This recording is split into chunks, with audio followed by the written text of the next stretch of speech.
அஸ்ஸலாமுஅலைக்கும். Welcome to Zara designs. இப்போ ட்ரெண்டிங்கில் இருக்கிற இந்த மாதிரி பார்டரில் ஸ்கேலப் டிசைன் வச்ச ஸ்டோன் ஒர்க் சாரீஸ் எல்லாத்துலேயுமே வர காமனான மிஸ்டேக் என்னென்னா, சாரீ வியர் பண்ணும்போது சென்டர் பிட் வச்சதுக்கப்புறம் கீழே கால்கரையில் இருக்க ஸ்கேலப் டிசைனுக்கு பக்கத்தில் இருக்க எக்ஸ்ட்ரா ஃபேப்ரிக் அன்ஈவனாக இருக்கும். ஸோ சாரியை ஃபினிஷிங்காக நீட்டாக கட்டின ஒரு சாட்டிஸ்ஃபேக்ஷன் இருக்காது. ஸோ அந்த மிஸ்டேக் எப்படி சரி பண்ணலான்னா, இந்த மாதிரி ஸ்கேலப்க்கு பக்கத்தில் எக்ஸ்ட்ரா ஃபேப்ரிக்கை மடித்து விட்டு அது மேலேயே ஒரு ஸ்டிச் கொடுத்துட்டே வரணும். இப்போ நான் ஆல்ரெடி ஒரு சாரியை தச்சு முடிச்சு வச்சுருக்கேன். அந்த சாரியில் காட்டுறேன், உங்களுக்கு இன்னும் புரியும். இது சாரியோடைய முந்தி பார்ட். இதுக்கு கீழே இருக்கக்கூடிய இந்த ஸ்கேலப் டிசைன் தான் நம்ம சென்டர் ப்ளீட் வைக்கிற இடம். இப்போ இதுக்கு பக்கத்தில் பார்த்தோன்னா அன்ஈவனாக இருந்த எக்ஸ்ட்ரா ஃபேப்ரிக்கை நான் எப்படி ஃபோல்டு பண்ணி ஸ்டிச் பண்ணியிருக்கேன்னு பாருங்கள்.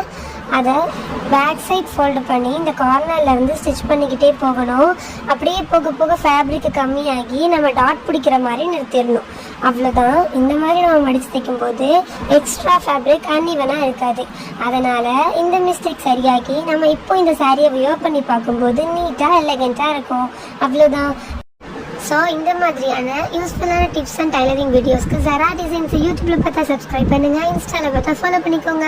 இதோட ப்ளவுஸ் எப்படி ஸ்டிச் பண்ணியிருக்கோம் நெக்ஸ்ட் வீடியோவில் பார்க்கலாம். பாய்.